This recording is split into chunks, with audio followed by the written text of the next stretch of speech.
Rock 102 Springfield's Classic Rock. It's 5:33. And Stone Temple Pilots at Bax and Nagle and Rock 102. Going to be a mix of sun and clouds today with a high of 30. Summer's over. Yesterday was a nice warm day, but it's going to get cold for the rest of the week. Tomorrow, mix of sun and clouds with a high of 29. It is 28 right now in downtown Springfield. Pretty good chance that there will be Am I the A-Hole today.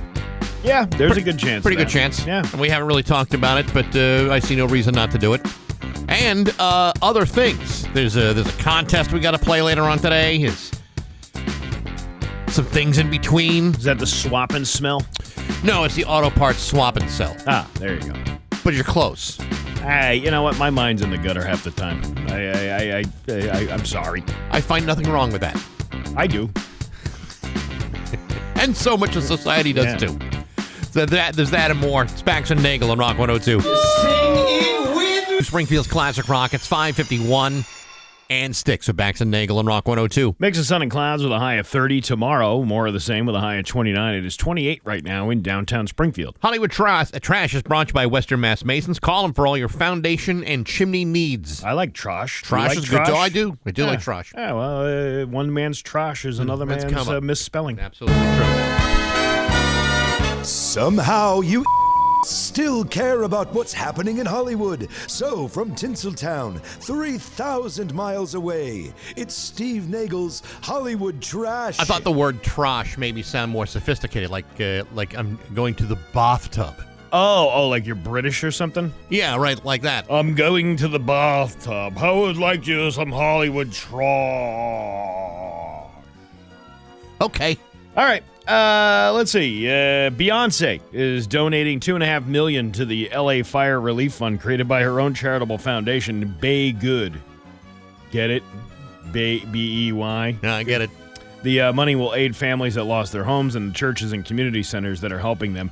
More celebrities are doing their part. Metallica's All Within My Hands Foundation is donating $500,000. Jimmy Kimmel opened a donation center on the back lot of his show, which returned to the airwaves last night. You remember the rapper The Game? Who doesn't? He's helping survivors with their lost pets. Doja Cat designed some new merch for the Red Cross to raise money. Is Doja Cat one of the pets? I don't know. I didn't realize that the Red Cross also have a gift shop. I think now they do. And Jane Seymour is housing her Dr. Quinn co-star Joe Landoa and his family who lost their home. David Spade is offering $5,000 to help to anyone who helps catch people lighting fires. Apparently, there are these people out there that are being arrested because they're starting fires. You know, the most shocking part of that story is David Spade's got $5,000. Yeah. Did you? You know that podcast he does with Dana Carvey? Dana Carvey? That's a pretty lucrative business they got going there. Plus, I know, I'm just saying. Yeah, I know. Well, you wouldn't assume that he would, but, he's been around long enough and created a name for himself. Yeah, I suppose. He's no Rob Schneider. I know, but for like $5,000 is a lot to wave in front of everybody's face. You think David Spade goes, Rob, how did you become so successful? I got all my career advice from Chris Kattan. The announcement of the Oscar nominees has been pushed back again. It's now scheduled to happen on Thursday, the 23rd, but the show itself is still on for March 2nd so far. Tom Brady is doing his part. For Tom Brady, he's reportedly hired private security to protect his $20 million LA mansion from looters. The FBI paid a visit to Ben Affleck's Brentwood home, but he's not in any trouble. It had something to do with their investigation into the drone that collided with a firefighting airplane. Right over Ben Affleck's house. Isn't that crazy? That is crazy. And the major studios are kicking in tens of millions of dollars for the relief effort. Where did you hear that story yesterday about... Were you talking about the fire hydrants were dry because of... A lot of fire hydrants were not operational because of budget cuts. That's not true. So I dove into that a little bit more. It's not that the fire hydrants were dry. This firefighter was talking with Elon Musk yesterday and explaining that because of the fact they have enough water, it's just that because so many fires broke out in such a short amount of time that it's like you lose pressure and all of that just becomes depleted. Never mind. Even Elon Musk said it, so it's got to be true. Listen, Elon Musk has said a lot of things, like, I can't wait to get you into the Cybertruck. Doesn't mean it's a really good idea. Well, I mean, yeah, he's a smart businessman. Don't pick on him. What do I got to do to help you trade in your piece of junk for this beautiful brand new Cybertruck? Ben Stiller is grateful for the years he spent separated from his wife, Christine Taylor. Wow, that's a sharp. Well, they married in 2000, they had 2 kids, and then they separated in 2015. They started living together again platonically during the pandemic. But a year into that arrangement, they were a couple again. All told, they separated for 3 to 4 years, and Ben said it was great for the relationship. Quote, we weren't together, but we always were connected. In my mind, I never didn't want us to be together, but I'm so grateful for the separation. You have so much more appreciation for what you have because we know we could not have it. Well, there's a unicorn you almost never see. Yeah, she's a good-looking gal, too. Well, he's a damn fine, good-looking dude, too. Well, listen, money makes everybody look good. So true. Drew Barrymore chose revenge decades ago when she found out an ex-boyfriend was cheating on her. On her show yesterday, she told SZA, S-Z-A, I took all his stuff in my house and I put it in his car, and then I rolled his car down his driveway and left it there and just walked away. Then I made the girl he was cheating on me with meet me for drinks with him sitting there. I was like, you're going to sit here and you're going to listen to the two of us talk, so shut up and listen. Ooh, what a... Wow. And then I drove him home and I looked at him and go, now get out. Wait a minute, after all this, you drove him home? Well, she just wanted to make a final statement saying, you're not going to treat me like this. I think the final statement was having all 3 of them sit together at a restaurant and try to work out their problems. You know what? Good for her, though. I mean, let's talk about the most uncomfortable thing you could possibly imagine. You're inviting your boyfriend's mistress out for drinks. It'll be a little awkward. Drew didn't reveal his identity, but said he's now a dear friend. Quote, I'm like, yeah, no, you know what? We were just kids. I make mistakes too. We're human beings. And there was so much I loved about you. And we can be in each other's lives, can't we? Can't we? I'd be afraid to say no. What else is she capable of? I don't know. Hell hath no fury on a woman's scorn. No kidding. The Weeknd is changing some of his plans out of respect. His weekend plans? His weekend plans are being the Weeknd's weekend plans. Respect and concern for the people of Los Angeles. He was scheduled to play the Rose Bowl. Why couldn't I say that? On January 25th, but now that's canceled, and the release of his new album, Hurry Up Tomorrow, has been put off until January 31st. He said, the city has always been a profound source of inspiration for me, and my thoughts are with everyone impacted during this difficult time. So if you were going to the Weeknd concert, you're not going to the Weeknd concert. When is that? This weekend or next weekend? Well, wait a minute. When did he say it? You know, That's a good point. If you said it on Monday, he could have been talking about last weekend. Right, but if you say it on a Friday, he's talking about this weekend. Or the weekend after. Weekend after. I don't know. These people are very confusing. Kim Kardashian has called for incarcerated firefighters to receive higher pay amid the LA fires. They get paid, complaining that they get paid almost nothing. Just had something to say. Oh my God! The last time I had a burn like that was when Ray J gave me a case of the Hose Jockey Gukaki and that sex tape you can purchase on YouPorn for $39.95. Did you ever have a hose jockey? No, I haven't. Gukaki? Never, not once. Kalen? I never got that done and dirty with your mother, Chris Kim, but we once had another night of great movies. Oh, really? What'd you see? Not in our L.A. home. No, of course. We've moved to a different spot right now. Well, we started out with Snatch Adams with Bobbin Williams. Then we moved on to One Flew Into the Poo-Poo's Nest. What else did you see? That's some juicy fruit. Oh, I bet. Yeah, I bet. Me. Yeah. Hit me. And then we finished off the night with the timeless classic Citizen Kane. That's a wilted rosebud. Who needs the Oscar nominees to be read this Thursday? And that's your Hollywood trash on Rock 102. A beer adventure awaits at One Way. Now, Bax's View from the Couch, brought to you by Rocky's Ace Hardware, Winter Storm Headquarters, before and after the storm. Hey, good morning, sports fans. How the heck are you? Folks, we were back about 30 years ago when the Dallas Cowboys were once considered to be a relevant factor in people's lives. Neither do I. Yet somehow, some people got into their minds that the Dallas Cowboys were America's team. Well, let me tell you something. Apart from their delusional fans, the rest of America hates the Dallas Cowboys. And if that weren't enough, the thing that America really hates is hearing about how the Dallas Cowboys are America's team. And so, I'm here to tell you that no, they are not. Yesterday it was announced that the Dallas Cowboys have decided not to offer a contract to Mike McCarthy, effectively ending his run as the team's head coach. Technically, McCarthy's contract with the Cowboys expired last week. The Cowboys had several days to offer him one, but as of today, Mike McCarthy is now a free agent and can go anywhere that will have him. Meanwhile, owner Jerry Jones is already making calls to fill what he believes is the most coveted job in the NFL. Because you see, everybody in the NFL is dying to work with a meddlesome, interfering, narcissistic egomaniac who hasn't seen the inside of a Super Bowl in 30 years. If I'm a qualified head coach, where do I sign up for something like that? According to reports, Jerry Jones has already spoken to Colorado Buffalo's head coach Deion Sanders about the job, yet Deion says he's more than happy to stay where he is. So who the hell else is going to get a crack at it? I don't know. I suppose if I were a head coaching prospect who was desperate to work for a micromanaging megalomaniac, then I'd be filling out an application right away. But if I were a level-headed fella with a results-oriented background and a desire not to work for the biggest a-hole in sports, then perhaps I'd sit this one out.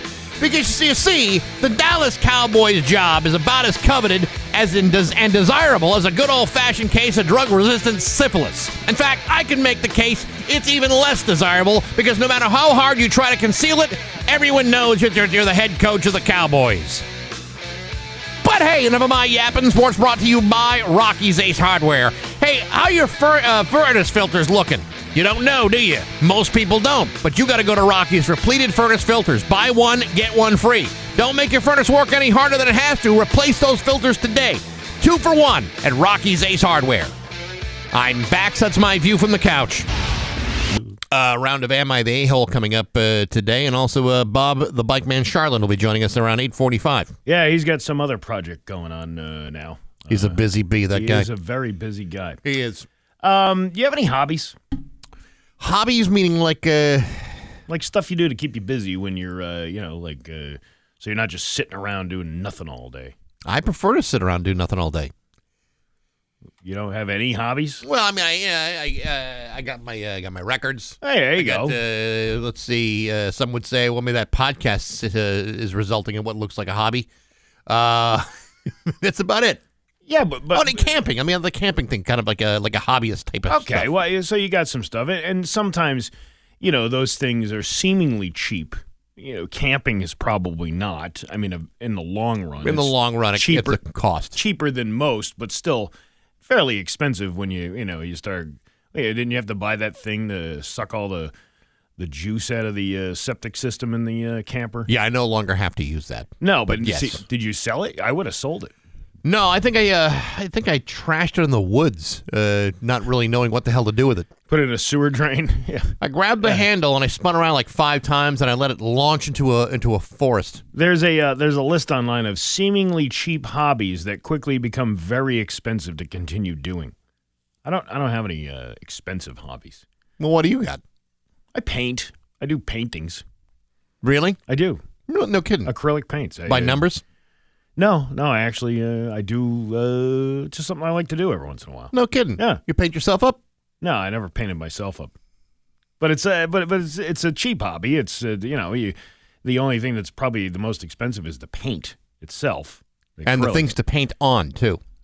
Actually, no. If you can get a good deal at Michael's every once in a while on some canvas things. Listen, follow me for more tricks and tips. I'll take you through the whole thing. Anyway, what number one was woodworking. Someone joked, "Why buy something when you can make it half as good for 3 times the price in a couple of months?"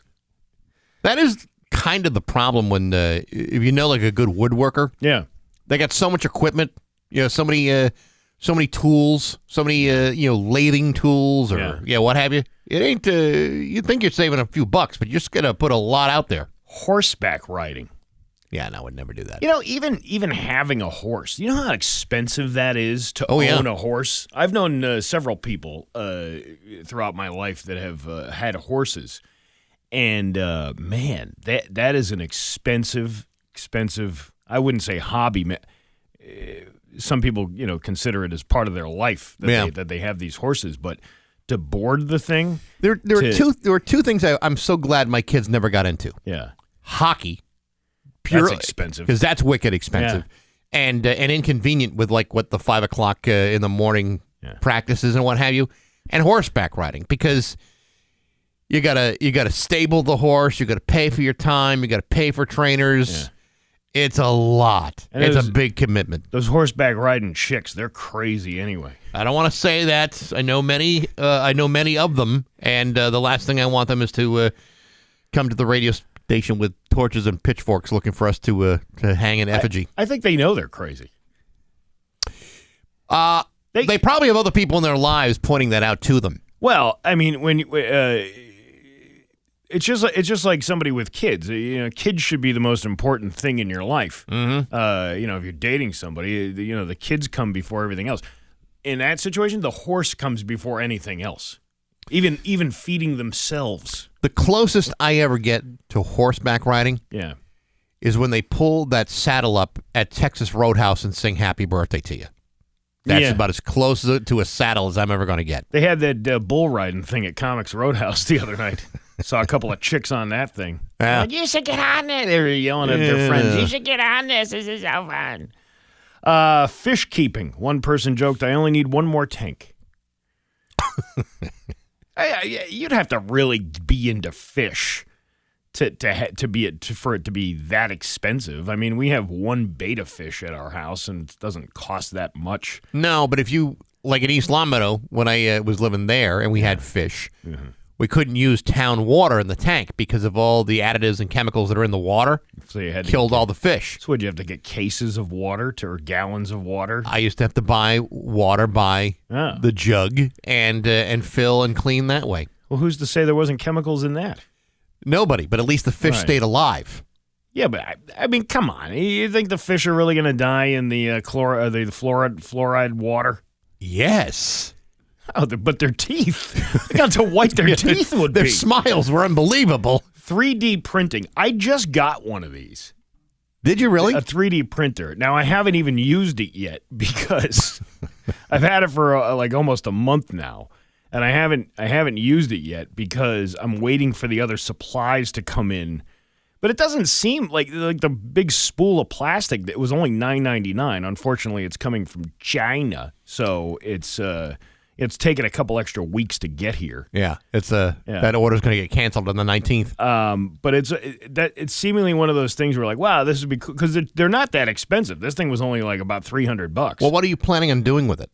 I was going to make little trinkets and stuff for merch to sell after my comedy shows. Trinkets. Why not? Trinkets. Things like that.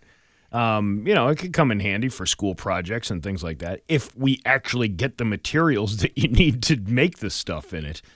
It comes with a standard white one. Okay. But it's not very much. You know what I mean? It's not enough to make. It's just for you to try it out kind of thing. You remember the old days when people used to have printers in their homes, like regular ink jet printers? Yeah. And the cost of replacing the ink? It's still expensive. Of course it is. I have to believe this is even worse. Isn't this more expensive? You know what? I haven't used it. I'll let you know when I finally get the materials in the mail, and I'm going to make something. But it also, it's not that it's that expensive, but it's time consuming. It takes 8 to 10 hours to make something very small on this thing. So, So what kind of merch are you looking to sell? Like thimbles and stuff? I don't know. I just figured what the hell. It was only $300 and with the tariffs coming in, all this stuff is going to be 30% more anyway, so you might as well buy electronics and it's a write-off for the business. So there you go. All right.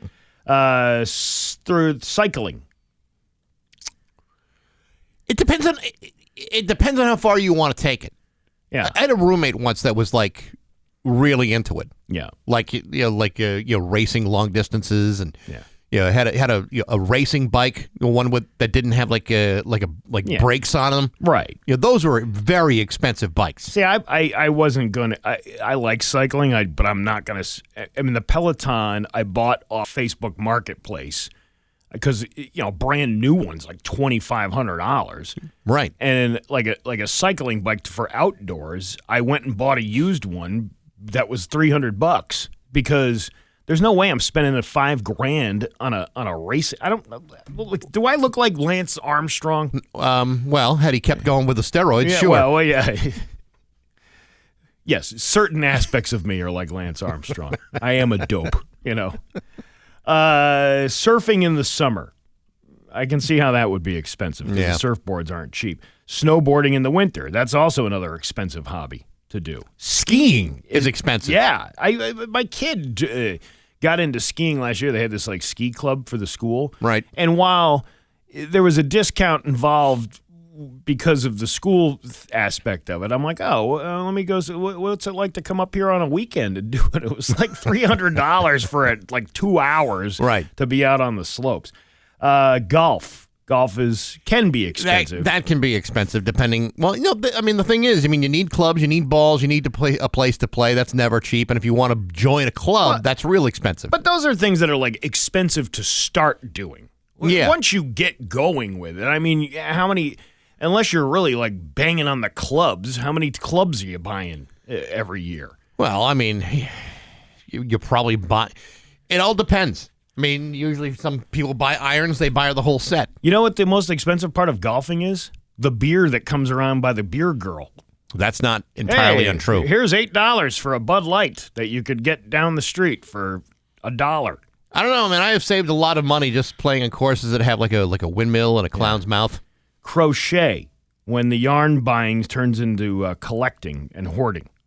Yeah. I have a crocheter at my house. It's a very expensive hobby. My mom was a knitter and crocheter for many years. Gardening. Someone joked the first tomato is $100, but the second tomato is also $100. And there's no third tomato. Hobby farms. I don't even know what that is. What's that? Hobby farms are... So I had a friend who was a hobby farmer, and basically they have animals, but they're not using it for...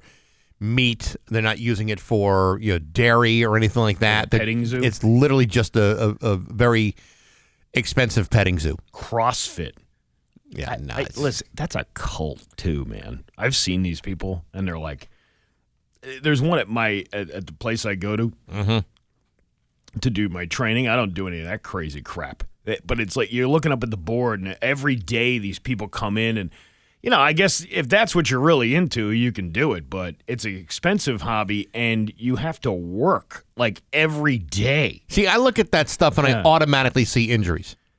Yes. Like, I don't see that as, ooh, man, I could get real, cut like a diamond doing all that stuff. No, I see jumping on them boxes, I'm going, I'm going to break a knee, a spine, or a pelvis. Yeah. Coffee's expensive, if you really get into it. If you're really into, you can see some of these Arabica beans that are, you can pay $100 for a pound of coffee. Come on. Ever look at the cost of a cappuccino maker? Yeah. Ridiculous. That's why you should get a what is it, Nescafe or yeah, you can do that machine. Nespresso. That's what it is. Right. Drinking. That can be expensive too. Well, you see these people who are like bourbon snobs and things like that. I know a guy who buys like. He doesn't drink a lot, but he buys these expensive things, and he's had these bottles for years that maybe have 1 or 2 drinks out of them. So what's the point? Because they're like, this one's as smooth as a... And I'm like, I don't want... I got to tell you, cirrhosis of the liver can happen whether you're buying top shelf or stuff at the rail. It doesn't really matter. But he's a guy who doesn't do that. He doesn't... he's a very... conservative person when it comes to drinking. Well, then he's a poser. But I'm talking about like a real alcoholic. Someone who's an alcoholic who's proud to be an alcoholic. Yeah, Evan Williams will get you faster there than a Maker's Mark 46. Damn right about that. You know what I mean? And there you go. Those are some expensive hobbies. It's 6:25 in Rock 102. Wesley Financial Group is not a law firm. Rock 102. Someone just reminded me that one of my hobbies would be drumming. Yeah. Playing the drums. That's not... I mean, it's not cheap if you're one of these guys that owns like multiple drum sets, and there are many people that do. You also do the skin flute, don't you? No, I don't. Not as a hobby. You sure? Well, I mean, it is somewhat of a passion of mine. I But thought I saw you up at that rest stop up on 91. No, Swallow Hollow no. playing the skin flute. No, it was off the pike. Anyhow, drumming can be very expensive if you don't know what you're doing. Didn't you meet the cream pied piper up there? Okay, the problem here is. I think that was Christian St. Peter's with the "Follow me, I'm the cream pied piper." Do you want a less funnier joke?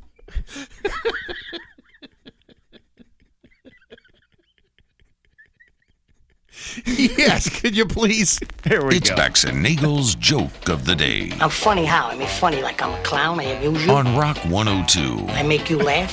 Springfield's classic rock. I should have saved that for this. A sign in a restaurant window reads, "If you order it and we don't have it, you instantly win $1 million." Okay? Okay. So a man walking by notices the sign. He walks into the restaurant, sitting down with a big smile on his face, and the waiter asks for his order, and the man requests white rhinoceros stew. Surprisingly, the waiter returns with a steaming bowl of exactly that. And the man, taken aback, eats the expensive meal and leaves angrily after paying. He wants this $1 million, right? Mm-hmm. The next day, he goes back with the same big smile and orders bullet ants stuffed with dolphin meat. Delicious. The waiter promptly brings him the requested dish. Once again, the man, surprised, eats his meal, pays, leaves in frustration. On the third day, he walks in, he sits down, and he goes, I'll have a lactating mermaid breast sandwich. Okay.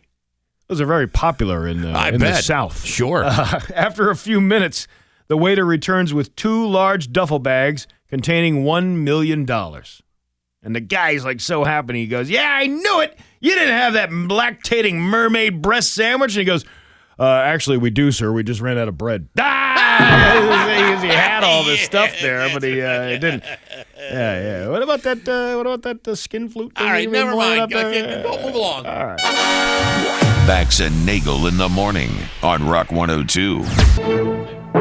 6:32 with Bax and Nagle on Rock 102. It's time for news. Here's local radio icon Steve Nagle. Thank you, Bax. A man has died after a shooting took place on Oakland Street in Springfield on Sunday. Springfield police spokesman Ryan Walsh states that at 11:30 p.m. on Sunday, officers were sent to the 100 block of Oakland Street for a shot spotter activation. When officers arrived, they found an adult man suffering from gunshot wounds. The victim was taken to Bay State Medical Center, where he died due to his injuries. There is no further information available at this time. My whole thing just froze up. What, your computer? Yeah. Well, Okay. is that the only story you want to do? And that's the news. No, I'm just kidding. Springfield firefighters responded to a distress call at the Water Shops Pond Sunday morning after a bald eagle was reportedly tangled in some rope and unable to fly. When crews got out to the pond, they used the Rescue Alive sled to make their way out onto the ice. After a little help from the first responders, the eagle was able to free itself and flew away uninjured. I thought this was going to go a different way with that raccoon thing last year. No. They didn't have any city official drive their city vehicle and, kill an eagle. That would have been very controversial. I get maybe because raccoons are not federally protected. Maybe that's why. Well, they're not an endangered species, I don't believe. I don't. You know what? And bald eagles may still be. I don't think they are anymore. I think we've protected them enough that they're, but you still can't shoot them. They're still a protected species. They're just not as scarce as they used to be. You do see them around. I mean, they are out there. I wonder what eagle meat tastes like. I don't know. I don't know anyone who's had eagle meat. I've had people that have had things to eat at, say, like the Eagles Club, but that's not exactly the same thing. That's just beer nuts at the Eagles Club. Right. Mm-hmm. I knew people that used to eat at the Blue Eagle, but that's still not the same. Did you ever eat at the Spread Eagle? Steve, What? No. I think that's all very personal. Are you sure? Yes. The bald spread eagle, you never ate there? I'm not confirming or denying a damn thing. I had that at the Y once. I bet you did. I bet. Right, at the crack of dawn. Yeah, actually. Surveillance video from a home in Springfield has captured a series of car break-ins that occurred early Monday morning on Price Street. Just after 4 a.m., the footage shows 3 individuals jumping out of a vehicle and targeting parked cars in the driveways. One suspect was seen wearing a mask as they were illuminated by a motion sensor light. Moments later, they broke into a black Chevrolet. The suspects then moved across the street, where another motion sensor light revealed them breaking into a second car. A third car was targeted, turned on, and the trio drove away with another vehicle appearing to follow them. Matt Sincata, one of the owners of the vehicles that was broken into, he told 22 News, if you don't lock your car, something must go through the air because they picked that up and they are just onto it. What? You know what I mean? I don't know, man. But Yeah. in today's world where there's so many cameras and motion lights and what have you, it ain't as easy or nearly as fun to steal a car these days. Well, obviously it's very easy because these folks did it. I know, but they hung around for a while until they found the car that could move. I know. But remember, like back in the 70s and 80s, where you didn't have things like keyless entry or alarm systems or anything like that. The old-fashioned way where they used to hotwire the vehicle. You hot-wired the vehicle, you stuck a butter knife in there or a string into the window and pulled up on it. Those are the days, man. Anyone could steal a car back then. Now, it's so complicated. It's not even worth it. So that's why it's so much easier to take a Sawzall and pull out someone's catalytic converter out of a car. That's worth your effort. He said the scary thing is how close they come to your steps. These guys were just operating with impunity. Sincata's neighbor, who goes by the name Vega. Ever steal a Chevy Vega? Was that a car? Sure it was. It was the owner of the stolen vehicle. Vega shared that her baby was sick with a fever on Monday, and she was supposed to take him to the doctor that morning. However, she discovered that her car was missing. She told 22 News that she was outraged. You have to take it minute by minute, but hope for the best that the vehicle does return and in the right shape. Both Vega and Sincata have contacted the Springfield police regarding the break-ins, and 22 News is awaiting an official statement from the department on the incident. We'll see that by the end of January. Probably. A family in West Springfield is looking for their missing 7-month-old puppy, Remy. He was last seen on January 3rd wearing a red collar with white bones and is not microchipped. We really miss him. He's really special to us, said Liz Blazer of West Springfield. Remy was last seen in the Cooks Park playground area. He went missing from our backyard in West Springfield, and he was on a leash. He was playing in the backyard on his leash, and that's when he got spooked and took off. The Blazer family said they gathered enough donations from the community to hire Hawkeye aerial systems, who use their drones to try and find Remy. They're also working with Missing Mutts Search and Rescue, along with the Missing Dogs of Massachusetts. Remy's family said that if someone may have taken him thinking he was a stray, to please return him and no questions will be asked. West Springfield police are also speaking out. Check your property, look under the deck, look behind the shed, look in the bushes. Remy could be trapped or stuck with the leash. That's Sergeant Joe LaFrance of the West Springfield Police Department. If you find Remy or have any information about, please call the West Springfield Police Department. And there's also a number for the owner that you can find on Facebook as well. So I hope they get their dog back. I hope so. But, and this is one of those reasons why, sometimes microchipping makes a lot of sense. Yeah. And I don't think, I don't know. I don't think it's that expensive, is it? The microchip? I don't think so. I don't know. But everything that has anything to do with, veterinary medicine is usually way overpriced. My dog wouldn't go far. He knows where his bread is buttered or his trash is filled. Yeah, he's got it too good over there. He's got it way too good. My dog doesn't really have the stamina to want to go and explore the world too much. He's like, I'm all set. You know what kind of picky dog I got? He'll get into the trash no matter what. If it's left to his own, if he's left to his own, what do you call it? Devices.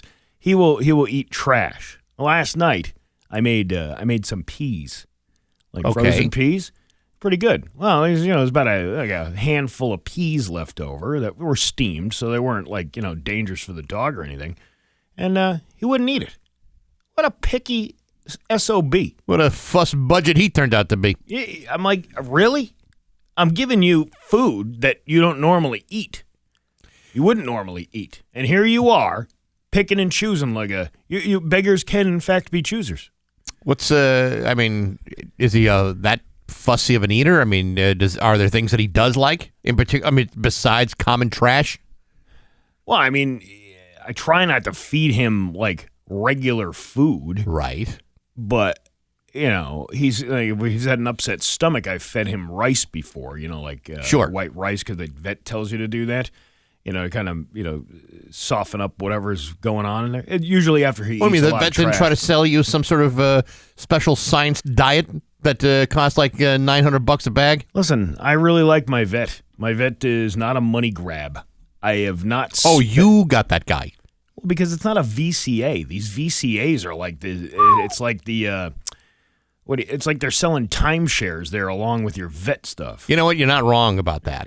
It's like there's a high cost of loving an animal at the VCA. Hey, you can get $200 off your vet bill if you just have 3 hours of your time to come and talk for us to talk to you about a timeshare.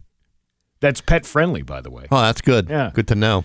The Springfield Water and Sewer Commission is warning customers of persons impersonating commission employees. According to the commission, they've received reports of a person trying to get into Springfield homes by saying they're an employee of the commission and saying that the residents' water must be tested. Do not let anybody in your home. The commission says employees will never come to a home unannounced to perform work unless it's an emergency and will provide proper credentials.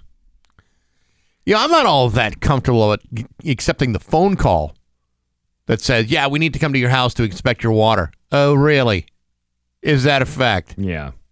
I don't trust that. I don't trust that either. Here's some important, what? Sounds like a big, fat, phony scam. Yes, I'm from the Water Commission. What's your name? Bath, Miss Anita Bath. I'd like to test your water, please. In almost all cases, commission work is performed by appointment. In rare circumstances, commission employees may visit a property unannounced due to a water or sewer emergency. But that's in rare cases, like, if water's gushing out of your pipe. And usually it's you calling the Water Commission to take care of it, not the other way around. Yes. Do not allow anyone who claims to be a commission employee to into your home or on your property without first checking their official Springfield Water and Sewer Commission identification card. The backs of the card include a number you may call to verify employment with the commission. I would never let anybody into my house. Nobody. And I'm still surprised that from time to time, like someone will come to the house wanting to sell me solar panels. Yeah. Like, how successful is that to sell it door to door? Other than it might just be a phony scam. Oh, what was the scam call I got yesterday was, and I had read about this a few years ago, and now you can tell. It's like these Indian call centers, instead of them and they're using an AI technology that tries to make them sound American. Do you know what I'm getting at here? Yeah, I've heard it, and it's you can still tell it ain't right. You can still tell it's a little off, and this guy's trying to sound like he's from Texas or something. And hello, sir, partner. I want to know if you want to buy some solar panels. We would be happy to mosey on to your house. But this guy was not solar panels. He was trying to sell me satellite internet. Okay. Well, because of this whole Elon Musk thing and the what's that Starlink or right something like that. That's becoming a more popular thing now. So this guy's trying to sell me the thing, but using AI to mask any sort of any language barrier or anything else. I mean, it's just it's so phony. If you ask most people that don't live in this country how to impersonate an American, they will immediately go to that like Texas drawl thing. Well, howdy, partner, because that's the way they think we all talk. Yeah, and surprisingly enough, we don't. No, but isn't that funny how we probably have very many misconceptions about how other people live and speak in other countries because we're only exposed to whatever. We're aggressively ignorant of what else is going on in the world. Oh, there's plenty of stuff going on, and we think we're the only ones that are having issues. That's right. Yeah. We could care less about anybody else. Well, hey, dear partner, how would you like this satellite internet?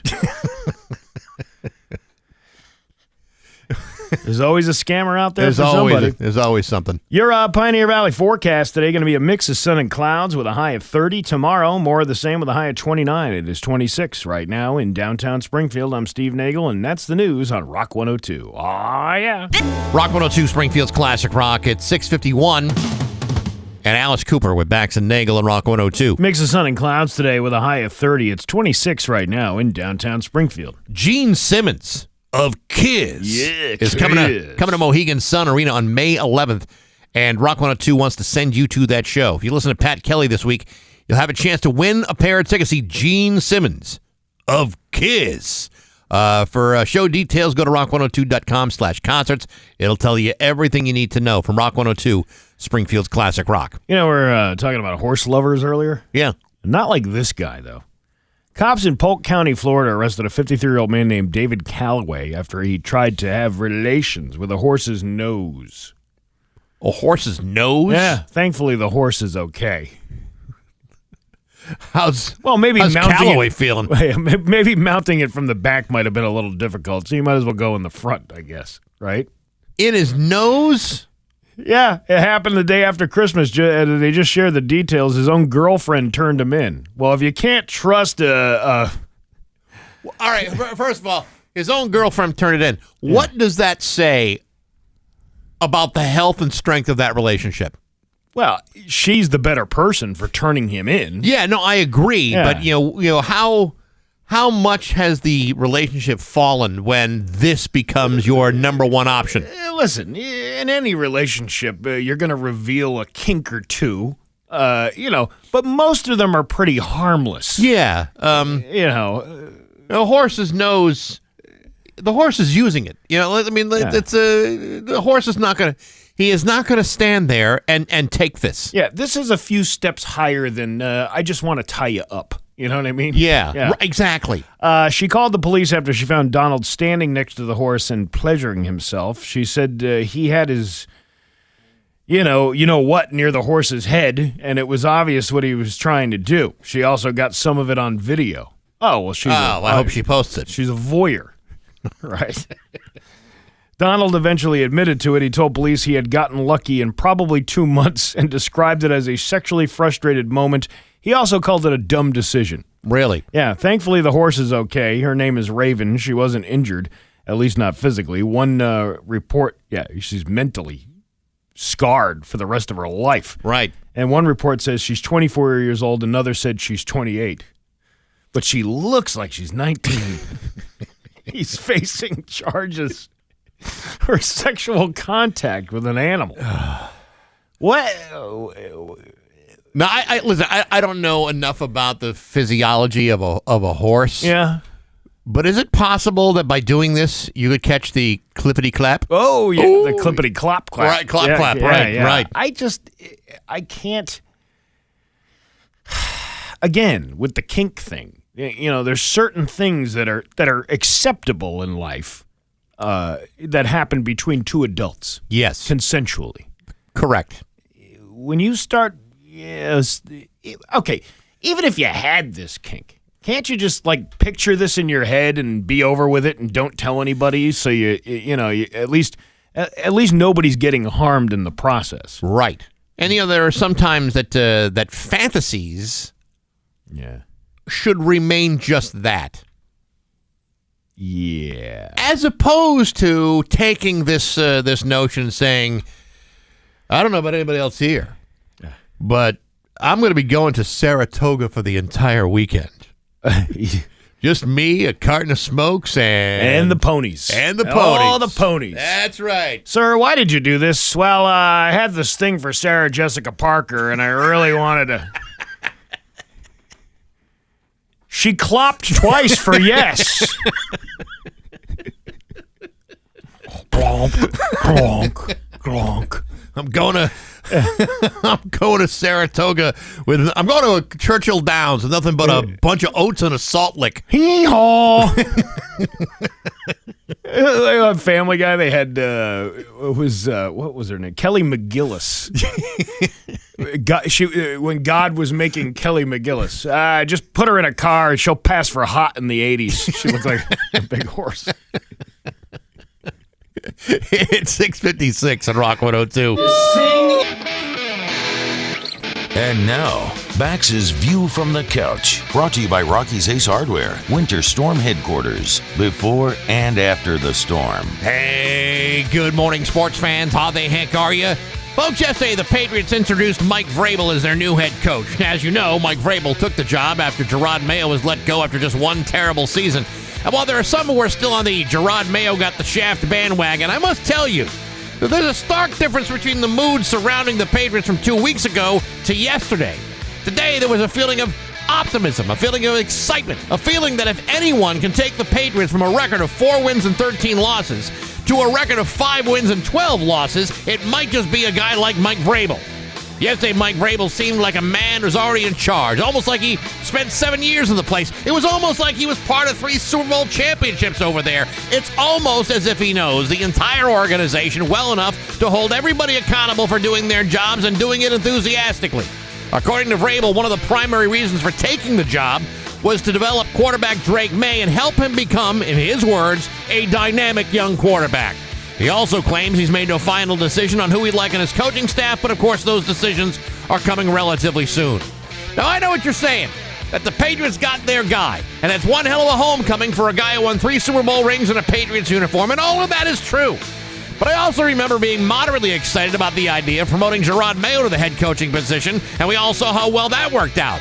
So I'm choosing to go into this thing with a slight bit of hesitation. He's got to hire the right people. The team's got to draft players that don't suck, and you somehow got to put together a team in the offseason with an enormous amount of money to work with that also doesn't suck. And while that may sound pretty simple, when I put it gently that way, I can assure you it is not that simple. And so I will temper my optimism with a great deal of caution and reticence to avoid future disappointment. But hey, enough of my yapping. Sports brought to you by Rocky's Ace Hardware. $20 get you a 20-ounce DeWalt Rip Claw hammer. It's the $20 tool sale at Rocky's. Rip Claw deals on hand tools. DeWalt, Craftsman, Milwaukee. Nail the best deals down on tools by going to Rocky's Ace Hardware. I'm Bax. That's my view from the couch. Rock 102. Rock 102, Springfield's Classic Rock. It's 7:10 and the Allman Brothers with Bax and Nagle on Rock 102. Mix of sun and clouds today with a high of 29. It is 28 right now in downtown Springfield. Are you ready, sir, to dive into Am I the A-Hole? Yes. You're ready to dive in, aren't you? Yeah, I'm ready to dive. I bet you are. I'm diving right now. You and that skin flute you've been doing up there at that rest stop. Well, I'll tell you what. I'll play that if you play your cream tambourine. Ooh, I like that. You like that? My cream tambourine. By the way, we are live on TikTok at Nagle102. For now. Well, yeah, Until you never the Chinese know. government takes it away from everybody. Listen, Ed Markey's going to be our savior and save this whole damn thing. The very guy who voted against it and then now is saying, hey, maybe I should rethink all these people yelling at me for making all these TikTok videos. Yeah, where the hell has he been? Ed Markey? Yeah. Like if he's really concerned about the whole TikTok thing, shouldn't he have spoken up about it like a year ago? He was busy making TikTok videos. Look at me. I'm making them all the time now. I'm like addicted to it. Yes. Stopping at addict. Ted to it. To it. Yeah, right. Yeah, yes. Yeah. Of course. All right, you ready? Here's a juicy one. Am I the a-hole for telling my sister's fiance the truth about her bachelor party? Oh, boy. So my 28-year-old sister, or she's 28 and the sister's 31, is getting married in 2 months to her fiance, Ryan, who's 34. Ryan's a great guy, kind, supportive, and very much a no-drama kind of person. My sister, on the other hand, has always been a little wild. I love her, but she thrives on chaos. Last weekend, we went to Vegas for her bachelorette party, and things were fun and tame at first, but then she started drinking heavily. By midnight, she was all over some dude she met at the club. When I tried to pull her away, she laughed and said, "Relax, it's my last free night." Ooh. Oh, boy. She ended up disappearing with this guy for over an hour, and when she came back, She was disheveled and giggling. The next morning, I confronted her and asked what happened. She smirked and said, "What happens in Vegas stays in Vegas." Yeah, except for the herpes and the syphilis. I was going to say, unless there's some sort of disease you're bringing back with you. But I know she cheated. I was furious. Ryan is such a good guy, and he doesn't deserve this. I told her she needed to come clean. Maybe she did. Right. But she refused and said it was just harmless fun. She begged me not to say anything, claiming it would ruin everything. I kept quiet for a week, but the guilt was eating me alive. Ryan called me the other day to ask for help planning a surprise for my sister, and I just snapped. I told him everything. He was silent for a long time, and then he said he needed to think. Now my sister is furious at me, calling me a homewrecker and accusing me of being jealous of her life. Some of my family thinks I did the right thing, but others think I should have kept my mouth shut. So, am I the a-hole for blowing up my sister's life over one drunken mistake? That's a hard one, because... you don't want to see somebody marry somebody who clearly doesn't. How excited is somebody to marry somebody if you want to go get some strange? But it's also your sister too. Yeah, and I'd be more protective of my sister than maybe the other guy. But on the other hand, I think the real a-hole here is the bride to be. True. Well, yes. I mean, no offense, bachelorette party or not, there are certain limits to what you probably should and should not be doing during your bachelorette, celebration. Maybe the sister is jealous though and really wants to get with Ryan. That's possible. That's possible. Ryan sounds like a hell of a guy. I mean, what was he thinking when he allowed her to go off to Vegas for a weekend? Well, he probably felt he didn't have much choice because it was all a big whirlwind. And as you know, very rarely does the groom have much to do with the planning of the wedding or the bachelorette party. Yeah, I guess so. I don't know. Sounds like a loose lady to me. Sounds like it. Looser than the slots of Vegas. Right. Yeah. Number 2, am I the a-hole for exposing my boss's affair and destroying their marriage during a promotion battle? I think, again, some of these might be made up. Yeah, I don't know about that. I don't know. I, 32 female, have worked at my company for 5 years, and I've always been a top performer. Recently, a senior manager position opened up, and I was one of the 2 finalists for the role. The other candidate was 36-year-old Jason, who had been at the company for only 2 years, but has quickly climbed the ranks despite being mediocre at best. I suspected Jason was cozy with our boss, Claire, who's 45, because he always seemed to get special treatment.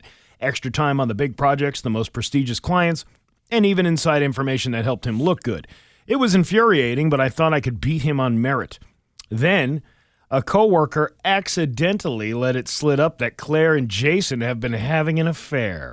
Boy. You can never keep those things secret, can you? No, you never can. Claire is married with kids, and Jason has a long-term girlfriend. Apparently, the whole office had noticed their private meetings, but everyone turned a blind eye because Claire had a lot of power in the company. I was furious. It felt like the promotion was already decided, so I decided to level the playing field. I anonymously sent an email to Claire's husband, attaching screenshots of text and photos I had collected. Don't ask me how. How? She's not going to say. Proving the affair. Her husband confronted her at the office, causing a scene in front of everyone. Jason's girlfriend found out too, and she dumped him immediately. Now Claire is under investigation by HR for an abuse of power, and Jason withdrew his candidacy for the promotion. I got the job! But now people in the office are calling me vindictive and cold-hearted. Claire has been crying nonstop and barely comes into work, and Jason looks like a ghost. A few coworkers say what I did was necessary, but others think I went way too far and ruined lives unnecessarily. So, am I the a-hole for exposing my boss's affair to secure my promotion?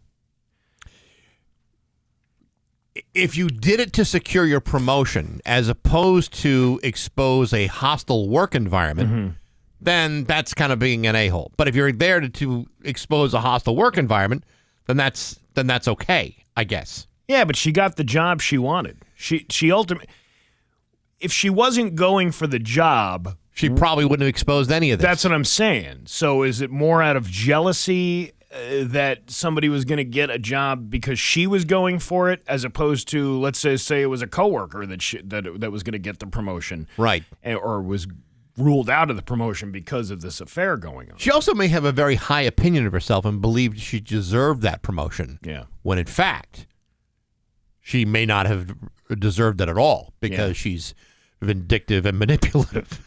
You know, that's how I got this job. Yeah, I know it is. Slept with the boss. How did that work out for you? Well, I can every once in a while I can still feel his beard on the back of my neck.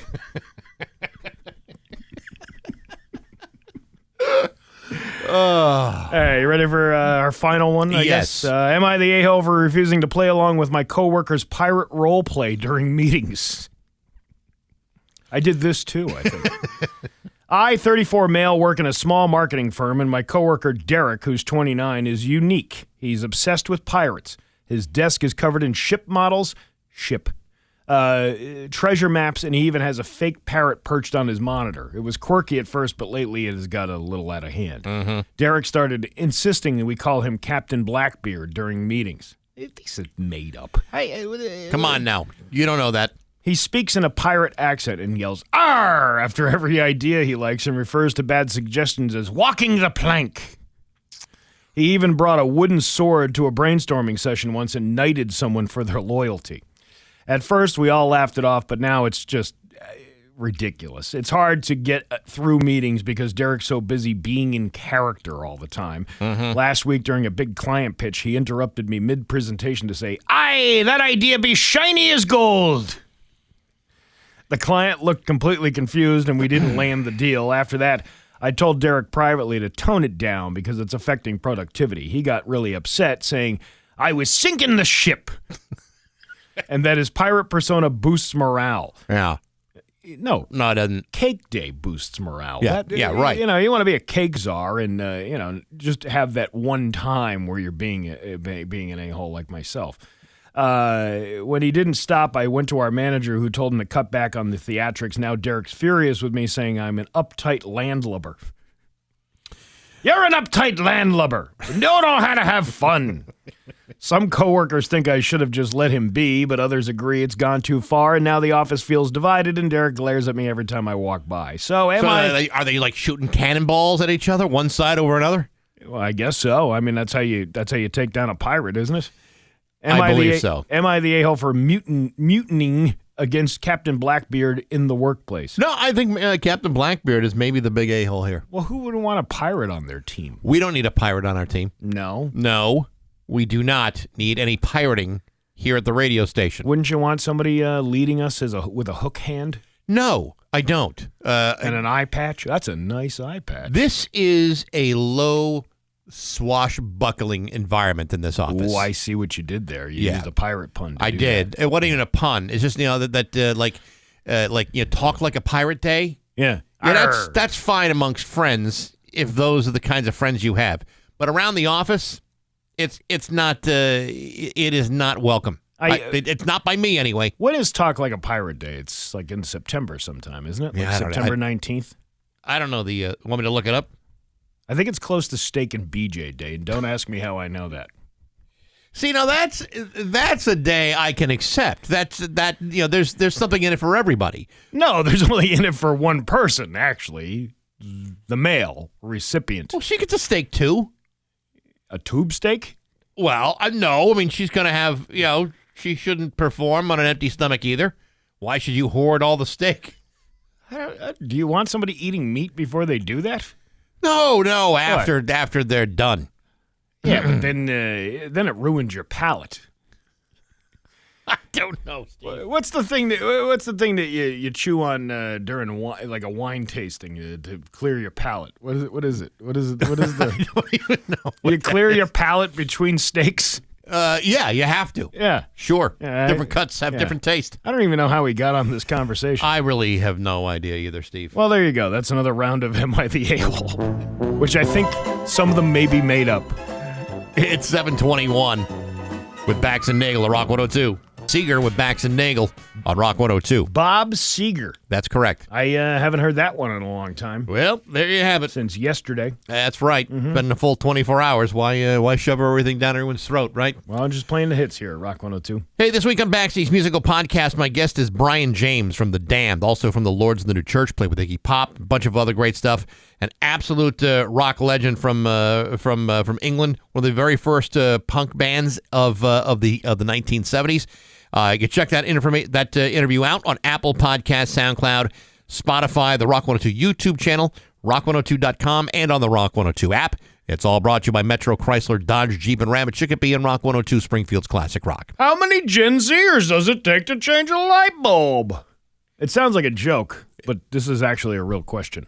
It is? Yeah. Okay. In a new survey, 1 in 5 people between the ages of 18 and 27 claim they could not change a light bulb and would just hire someone else to do it. To change a bulb. Hey, you know what? I'm available for hire.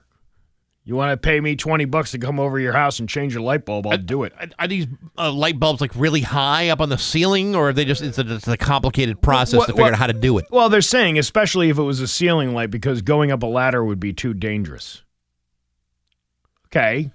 True. So this is another sign of the times now that screwable light bulbs are being phased out for LED lamps that last 10 to 20 years, or are they just being lazy? That's kind of the question that we're asking here. It's probably laziness. The report found that Gen Zers are spending more than $1,500 a year on average calling in pros to do basic jobs they could basically do themselves. That's 5 times what boomers spend on stuff like that. I'm not a boomer, but I'll go on YouTube and try to figure something out if I don't know how to do it. And then if it's too complicated, then I will definitely call a professional. I'm very much of the mindset that I would much rather call a man to do it. Yeah. Like a real man with like tools and ability. Yeah. Maybe to do some simple things. Light bulbs, though, I can usually handle.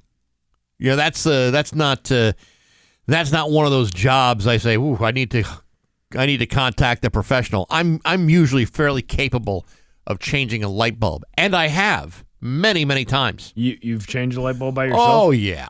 Lots of times. It isn't just light bulbs. The survey also found that a lot of Gen Zers don't know how to do basic car maintenance, like cleaning it. Well, I do that. My car is a mess. I mean, my car is still relatively clean. It's got that new car stench to it. Yeah. But, when it comes to, like, changing oil or, anything with the engine, I'd rather have a qualified professional. But when it comes to, like, going to the gas station and using their free vacuums, yeah, I'm capable of that. Well, I do that once a week. But for the most part, during the week, I'm just throwing stuff on the floor until the end of the week comes. And then I do a good clean out. Yeah, I probably do it like once a year. Once a year? I don't really get it all that filthy. Well, you don't really drive a lot. I guess I spend a lot more time in the car than you do. I'm driving 45 minutes each way every day. I'm talking like 12 miles a day. I live in my car. You ever see those people who got the car stuffed to the max with all their junk? Mm-hmm. Like driving around like that? Yeah, I would never do that. You wouldn't? Yeah, I may have like things like shoved under the seat, like old Dunkin' bags or coffee cups or something like that. Yeah. But it never gets so far out of whack that you couldn't sit in the back seat. They also have a hard time hanging picture frames. That's kind of a multi-generational thing. I could never figure out how to actually center and level and do all these things. As a matter of fact, you go to my house and you see some stuff hanging up on the wall, it's all cockeyed. Well, can you adjust the actual No, you know hangings? why? Because I used command strips like a dink. Oh, and the whole thing is just off. And then, if you try to rip the command strip off, it rips the paint off. Yeah, they say it doesn't damage the walls. The hell it doesn't. It absolutely damages the walls, which is why I'm afraid to hang things. So most of my walls are blank now. Well, there you go. Nothing wrong with that. No. We use the same hooks that were in the house when we bought the house. So if there was something hanging when we bought the house. Yeah. We used those hooks. You know what? Before because a couple of years ago, I wound up spending some money and got the place painted. Yeah. But before that, I was doing the exact same thing. And the problem with that is your pictures are not the same dimensions as those folks' pictures. So I had this big giant, it was like a farm scene. It was it was like cows coming out of the barn at midnight. And the thing is low hanging next to the TV. Because they only had a live, laugh, love sign that was probably, right. Thing, or it's not drinking alone if you're drinking with your cat. Yeah, no, there's nothing symmetrical about the things we've put up on the walls at all. But you know what? They're up on the walls. So you live in a fun house is what you're trying to say. You got that mirror that makes you look all squiggly when you look into it? We also get that floor that's pitched at like a 45-degree angle. People love that, too. Look at me in the mirror. My torso is 10 times stretchier than it is in person. 736 with Bax and Nagle on Rock 102. It's time for news brought to you by Freedom Credit Union. Freedom is yours. Here's local radio icon Steve Nagle. Thanks, Bax. A Pissfield man was taken into custody after police say he pulled a gun on 2 people Sunday night. Steve, I believe it's pronounced Pittsfield. Have you ever been there? I have. I don't think you have. It's Pissfield. Police responded to a home on Francis Avenue where 2 people had facial injuries. They told officers there was an altercation in the parking lot where 32-year-old Solomon Jones III. Ooh, that's a good name. Solomon Jones III. Solomon Jones III. Now, didn't the original King Solomon have known for his wisdom? Yeah, I don't think that, well, you know what? It loses. You lose a little bit of wisdom every generation. So maybe the first and the second had their wits about them, but when it comes to the third... King Solomon would have found a way to defuse a fight. He pulls out a handgun and begins to make threats. The victims say he then hit them both in the head with the gun, kicked one of them while they were on the ground, and then took off. You know, they say never kick a man when he's down, but isn't that, in fact, the best time to kick him? Oh, yeah. I mean, absolutely. Jones, when he's least ready to fight back and kick you back? Jones refused to come out of the apartment officers found him, and resulting in a brief standoff. Officers eventually made their way in, and Jones was taken into custody. The 2 victims were taken to Berkshire Medical Center. Jones now faces several gun and drug-related charges. Well, it's it's like a when in Rome thing. That sounds like a very Pissfield thing to do. Steve, I believe it's pronounced Pittsfield. Again, I will ask you, have you ever been there? I have. I don't think you have. No, I have. Because you would have known that it's pronounced Pissfield. It's actually pronounced Pittsfield. What you're describing is its smell. It's like people get mad when we pronounce East Longmeadow. It's not East Longmeadow. You don't say Long. I do say Longmeadow. It's Longmeadow. Longmeadow. East Longmeadow. That's a dumb thing. Why are people so hung up on that? I've worked in this town for 30 years, almost just shy of 30 years, and yet there are some people that really have a real bugaboo about the emphasis, the accent of East Longmeadow. You know what? It's just listen. It's who cares? Keep your pants on. You know, if I tell you that I live in Amherst, do you get all bugged out? Some people do. Well, then you're being a fool. Or if you pronounce it Worcester, Massachusetts. Well, that's how it is spelled. Or Woburn. Right. Or Reading. It's Reading. Is it? It is. All right. It's not the Reading Railroad on the Monopoly board, is it? It's the Reading Railroad. I guess. No, you're thinking of that show with LeVar Burton. No, Steve. That's the Reading Rainbow. No, you're thinking of that fishing spot up in Northampton. No, Steve. That's the Oxbow. I can't go anywhere with that. I know you can't. As we continue to see nightmarish images of flames and destruction coming out of Southern California, the battle against those wildfires continues. And on Monday, a former firefighter from the West Coast who now lives in Western Mass gave us some insight into why thousands of firefighters from several states, as well as Canada and Mexico, are still struggling to beat back the flames. Entire neighborhoods have turned to ash as flames sweep through L.A. County. Altadena, Pacific Palisades, Pasadena, Malibu are all familiar names and have all burned. They are scenes at once familiar and frightening to Perry Esquer of Greenfield, who was visiting family when the flames first sparked. We were able to drive through Malibu Canyon on the 31st of December. We drove through the Franklin Fire, which had just burned on December 9th and 10th there, and it stretched to Malibu Canyon all the way almost to the Malibu Pier. Originally from California, Esker spent his career fighting fires in Southern California, eventually for the Air Operations Division, where he battled a pair of significant wildfires in San Diego County. Combined, those two fires scorched off over 500,000 acres in 2003 and in 2007. If anything, he says the most recent wildfires are even more daunting because the Santa Monica Mountains present a particularly difficult landscape. In other areas, near the near vertical cliff sides, which are filled with dry vegetation, lead to a thin strip of coast clustered with houses butted one right next to the other. So, the thing I got out of, watching all these different reports yesterday, yes, there is a level of government, misuse of funds and things like that. But there's also the fact that, these winds are like Category 2 hurricane winds.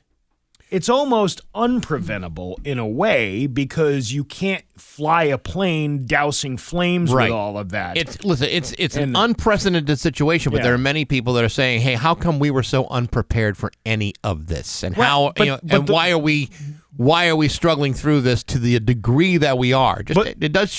It's hard not to say there's a little bit of there wasn't a little bit of unpreparedness here. But the weird thing is, that's where they send a lot of firefighters for extreme fire training because of the fact that they have these fires on a consistent basis.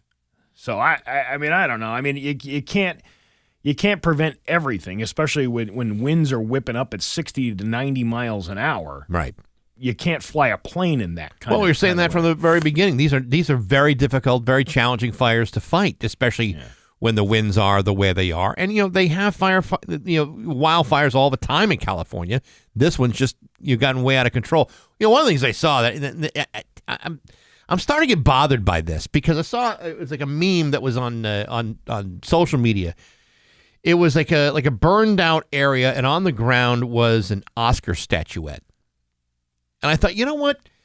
There's a hell of a lot more people out there that have suffered as a result of these wildfires than what celebrities have been wiped out as a result of it. It's like we completely forget about the fact that there are people who are not celebrities, who are not Grammy and Oscar winners, who have been forced away from their homes. Mike Scully, former executive producer of The Simpsons, who's from West Springfield, lives out there. Right. And his daughter, Sarah, who actually used to work for us here at Rock 102, she made the point on social media saying, hey, listen, there's only like 1% of people who are actually celebrities in this area. Many of the other people are people that, they're people that live everyday around, folk. They're everyday folk like we see around here. It's, there's people going to work or trying, they don't have a home anymore. They don't have all of this stuff. But yet, if you go on the news or you go online, it talks about, all the celebrities and actors and musicians that have had to leave their homes. And it's like, you know what? That totally misses the point of this. Yeah. This is much bigger than, whether Steve Gutenberg is saving lives. This is really about everyday people whose homes and apartments and job places and neighborhoods have been destroyed from this fire. And yet we're so focused on, oh my God, I hope Christina Aguilera is going to get out of there safe.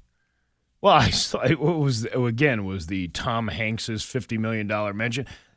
But this is also the media too. The media is like, the first big headline last Thursday was Tom Hanks's $50 million mansion spared from flames. Oh, thank God! I was up all night. I know. About that $50 million mansion. How could Tom Hanks at his age recover from something like that? You got to think about the guy who Tom Hanks hires to clean the toilets in his $50 million mansion. That's the guy who's probably suffering from a loss of his own home and all that stuff. Have you noticed that there's a lot more product recalls lately? There's more than a few. I would say that's more than usual. Walmart says customers should throw out a chicken broth product that was sold at stores in mostly southern states last year. The retailer has recalled 48-ounce cartons of great value family-sized chicken broth that has been sold at 242 stores in 9 states. The U.S. Food and Drug Administration reported the recall in December after affecting just 2,000 cases of broth with a shelf life lasting until March of 2026. Well, that's expired. The FDA said the containers had packaging problems that could lead to broth spoiling. There have been no reports of illnesses. I don't like spoiled broth. And I bought sauerkraut last week in a bag. Yeah. It's this Cleveland brand. You have to try it. It's really good. I probably have had it. Yeah, and they sell it in like the cold section in the grocery store. Yeah. And this was like the red beet sauerkraut or the red cabbage sauerkraut. Red cabbage. And I got it home, and the thing was leaking. Oh, so boy. I brought it back to the Stop and Shop, and the lady was like, yeah, it's a fermented food. It actually has holes in the bag. And you see there's like a hole in the bag. It's like a vent on the thing. That's where it was leaking. Oh, because from. of the gases that build up? Yeah, because it's a fermented food. But I'm like, what a weird packaging then. Why wouldn't you? Because it's a fresh package. Whereas opposed, I don't know, there must be some different process when it's put into a can. Did you ever have sauerkraut that came in a can? Yes, I have, Steve. What was his name? Hans. I don't know, but he was very sour. He's a Hans-on kind of guy. Your Pioneer Valley forecast today. Going to be a mix of sun and clouds with a high of 30. Tomorrow, more of the same with a high of 29. It's 27 right now in downtown Springfield. I'm Steve Nagle, and that's the news on Rock 102. Oh, yeah. Rock 102, Springfield's Classic Rock at 7:53 in Whitesnake with Bax and Nagle and Rock 102. Mix of sun and clouds today with a high of 29. It is 28 right now in downtown Springfield. Bob the Bikeman Charlin is going to be joining us next hour. He's got some things he's working on. Loves to share it with you. And so we'll get to that just around an hour from now. An hour from now. Right. Let's see. I got a couple of weird ones here. Wannabe burglar was caught after police tracked down a dog poo-covered footprint that he left on a windowsill. Oh, of all the things, of all the days. Well, I mean, yeah, there's your dog looking out for you. For all the people picking it up in their yard, this guy stepped on it. Yeah, and now mystery solved. Yeah, and now this guy's wife, let's say the homeowners, the wife was like, I told you to pick up that dog poop last week, and then he didn't. And now he's a hero. Yeah, no kidding. His laziness may have saved them from a real problem. Today is also National Dress Up Your Pet Day. Come on. Please, don't do that to your animals, You can't please. humiliate the dog or the cat. You're putting it in a sweater. A dog does not want to be wearing a sweater, even in weather like this. Even when it's cold outside, your dog doesn't want to wear a sweater or a little jacket. They just don't. They just don't. Yeah, it's not something that they enjoy doing. How's your dog going to go to the dog park and see all the other dogs not being dressed up like an idiot? Yeah. He's the only one out there with a cable knit sweater, and you don't think all the other dogs in the dog park are making fun of your dog because you put him in a cable knit or maybe on one of those Irish knit sweaters? Think of it, let's say you're in the throes of passion with someone. Okay. And then you forgot to put on a prophylactic. Right. You can't go back. Did you ever try to put a sweater on a pit bull before? It's not easy. It ain't going to happen. It ain't easy. Yeah, so stop dressing up your pets. You look like an idiot. Hey, I don't know where I got that analogy from. I really don't. I really, in my head. Really don't know. Hey, the auto parts swap and sell is coming to the Big E, the Eastern States Exposition Grounds, on the 18th and 19th. All week, we're going to give you a chance to win 4 packs of tickets from Rock 102. In fact, we happen to have a 4-pack to give away right now to the 10th caller at 293-1021. Good luck to you at the auto parts swap and sell. Swap and smell? Sell. Sell. No, there you go. No smell. Sell. They used to do that at Mingles. Come on down to the swap and smell, sweetie. You're going to love this one. Also in West Springfield. Yeah. Right, exactly. All right, well, there you go. I'm willing to swap spit and more than that. Who wants to come on down to the basement? Who wants to basement dwell with me and Mingles in the men's room with the cracked urinal? My chassis needs some underwork. Let's go, big boy. 10th caller, 293-1021. Good luck on Rock 102. Now, Bax's View from the Couch, brought to you by Rocky's Ace Hardware, Winter Storm Headquarters, before and after the storm. Hey, good morning, sports fans. How the heck are you? Folks, remember back about 30 years ago when the Dallas Cowboys were once considered to be a relevant factor in people's lives? Neither do I. Yet somehow, some people got into their minds that the Dallas Cowboys were America's team. Well, let me tell you something. Apart from their delusional fans, the rest of America hates the Dallas Cowboys. And if that weren't enough, the thing that America really hates is hearing about how the Dallas Cowboys are America's team. And I'm here to tell you that no, they are not. Yesterday it was announced that the Dallas Cowboys have decided not to offer a contract to Mike McCarthy, effectively ending his run as the team's head coach. Now, technically, McCarthy's contract with Dallas expired last week. The Cowboys had several days to offer a new one, but as of today, Mike McCarthy is now a free agent and can go anywhere that will have him. Meanwhile, owner Jerry Jones is already making calls to fill what he believes is the most coveted job in the NFL. Because you see, everybody in the NFL is dying to work for a meddlesome, interfering, narcissistic egomaniac who hasn't seen the inside of a Super Bowl in 30 years. If I'm a qualified head coach, where do I go to sign up for that? According to reports, Jerry Jones has already spoken to Colorado Buffaloes head coach Deion Sanders about the job, yet Deion says he's more than happy where he is. So who else is going to get a crack at it? I don't know.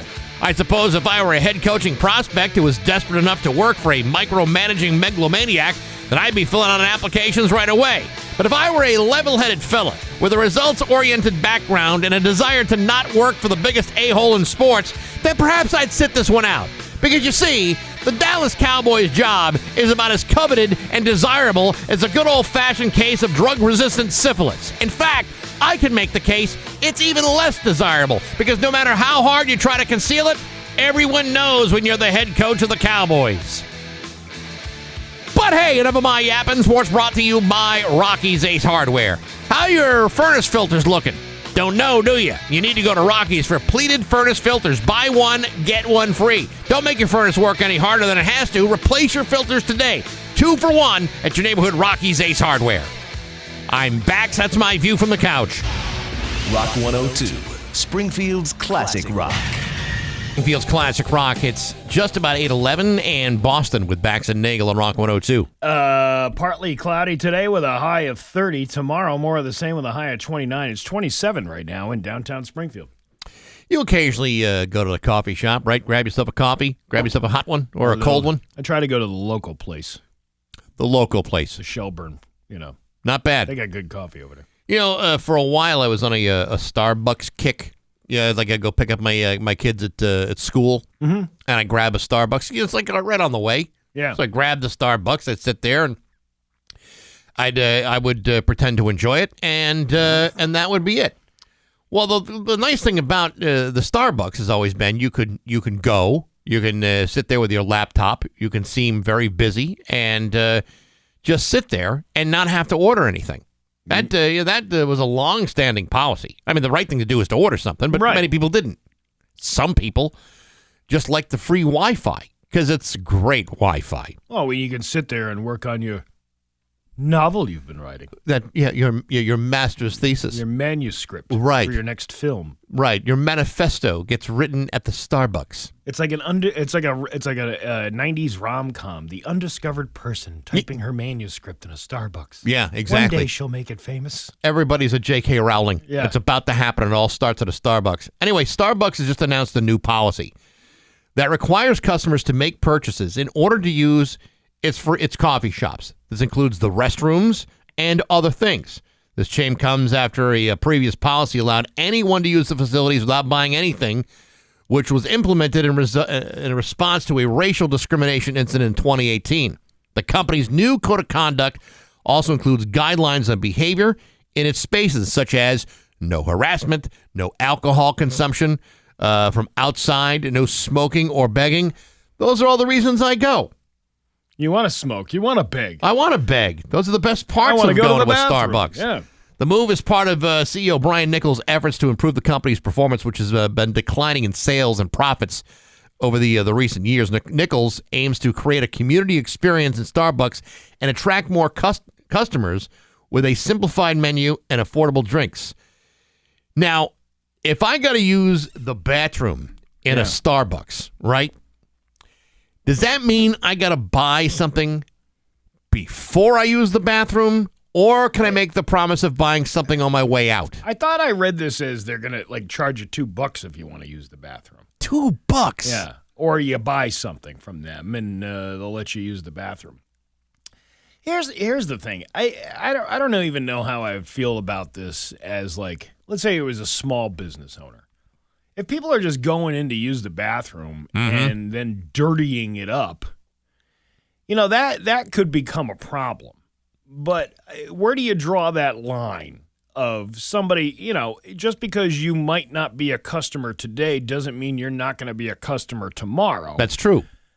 So where do you draw that distinction of whether or not you just want random people coming in and using the bathroom? Now, I get it in like a city setting where there's not really a lot of public bathrooms to be found. Right. And then, I've been in plenty of, they were doing this down in Georgia, down in Savannah. I remember, having the kids had to go to the bathroom, and I had to buy a coffee at the Starbucks in order to use that bathroom. This is now a company-wide policy, but in that particular location, they were doing it. Of course, I bought a $5 coffee because I'm not going to let my kids go to the bathroom, on the street. You know what I mean? Well, and I understand that, but if I got to go, the last thing I need to do is stand there in line, make an order, wait for them to call my name for that order to be ready, and then go use the bathroom. Well, I mean, listen, I'm there for two emergencies. One, I need to use the bathroom. Two, I need coffee. The bathroom always takes precedent. That is the more emergency situation than anything else. You got to get right to the bathroom. And sometimes it is not a pleasant experience to use a Starbucks bathroom. The ironic thing is if you buy something from Starbucks, it's most likely going to create the problem for you to go to the bathroom. It's like that thing that they just discontinued with the coffee and olive oil mixed together. What is it called? Olean or something? Olestra? Olestra. I don't know what the hell it was. Something what it was. It was make you go. And because everything is so lubricated, it just slid right out at you. Listen, in an effort to compete with Applebee's for the things that cause you diarrhea, we put olive oil in our coffee.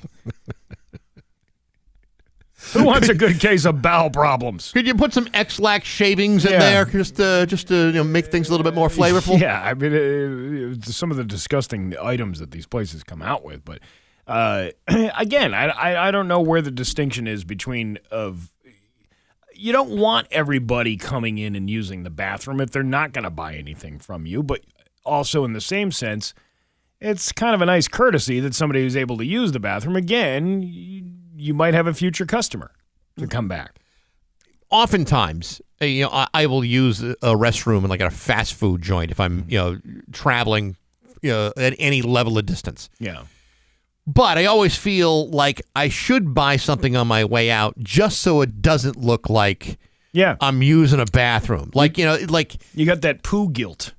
I do. Yeah, even if I'm just going for number one, which is more likely than number two. But nevertheless, I always feel like, Jesus. I mean, do I have to get a Big Mac now? Do I really need do I really need a fish fillet? I look at it as what kind of eye contact have you made with any of the employees at the store? If you go in and somebody's looking at you and they know you're going into the bathroom and then you come out, you're probably going to be guilted into buying something. I try to make no eye contact if I'm using a public restroom. Oh no, I want full eye contact. I don't want any eye contact with anybody in the bathroom or waiting for to use the bathroom or anyone working in the restaurant. Yeah. It's a singular quest that has to be completed before I start looking anybody in the eye. But if you go into like a McDonald's, where you can kind of sneak in and nobody sees you, because it's usually the bathrooms are around the corner. Because there's usually like a side door you can go into. Yeah, I don't really feel bad about that.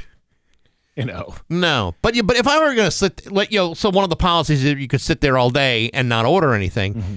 If I were going to be on there with my laptop writing my manuscript, and just using the Wi-Fi, I would feel like I got to order something.